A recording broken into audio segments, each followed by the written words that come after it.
அழகான ஒரு காட்டில் லட்டு என்ற பெரிய யானை வாழ்ந்து வந்தது. அவன் மிகவும் பலசாலி, ஆனால் கொஞ்சம் பெருமையும் இருந்தது. தண்ணீர் இல்லாம எல்லாரும் கஷ்டப்படுறோம். கவலைப்படாதீங்க, நான் பெரிய யானை, நான் எல்லாரையும் காப்பாத்துறேன். என்னோட பலத்துக்கு இந்த காடு முழுக்க சமம் இல்ல. வாவ், லட்டு ரொம்ப ஸ்ட்ராங். லட்டு அண்ணா, மலையின் பின்னாடி ஒரு சிறிய ஊற்று இருக்கு. உன்ன மாதிரி சின்ன முயலுக்கு என்ன தெரியும்? வேறு வழி இல்லாமல் எல்லா விலங்குகளும் முயலை பின்தொடர்ந்தன. தண்ணி கிடைச்சிருச்சு.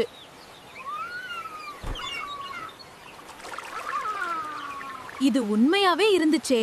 சின்னு, உடம்பு பெரியதா இருந்தாலும் அறிவு எல்லாரிடமும் இருக்கலாம்.